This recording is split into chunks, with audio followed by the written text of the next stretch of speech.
చెప్పిండు ఊరికాడికి పెద్ద మనిషి చెప్పిండు. ఓకే, మేము మాత్రం స్టేట్ మొత్తం పెద్ద మనిషి, మీరు మాత్రం పెట్టే మేము ఒప్పుకోం. చర్చి కడితే ఒప్పుకోం. ఇక్కడ దేవాలయం మాకుంది. మేము ఆల్రెడీ ఆ గుట్టల గోల కొడుతుంటే కేసు వేసిన, కలెక్టర్ మీద వేసిన, ఎంఆర్ మీద అటు ముగ్గురు పోయాను. నడుస్తున్నాయి. కలెక్టరే పోయింది. మరి మీరేంది మీ ప్లేస్ లో చూసుకోవాలి సార్. కొంచెం నేను మీటింగ్ లో ఉన్న మళ్ళీ మాట్లాడతాం.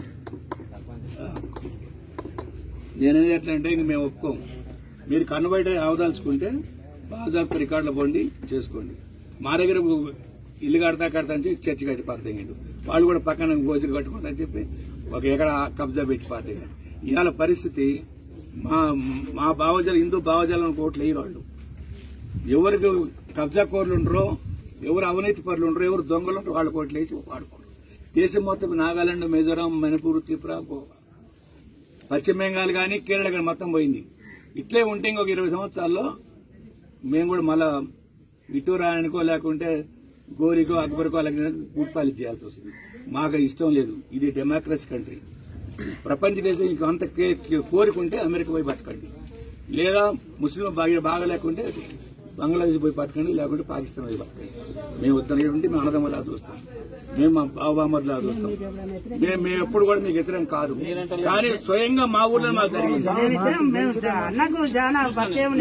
అంటే గొడవలు తెచ్చుకోవద్దు.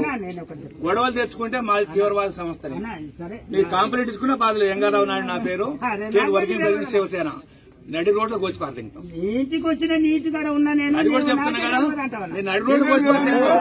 ఇంకా మాకు అవసరం లేదు. నాడొచ్చి మాతం మారొచ్చు అంటే నగరాలు దిగితే నడవదు. మీరు ఇద్దరు మీరు భక్తి ఎక్కువ ఉంటే మీ ఇంట్లో వదులు, లేకపోతే ఆడిపో.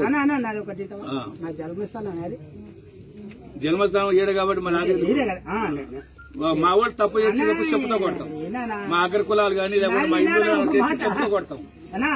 నాది జన్మస్థలం బిజినపల్లి.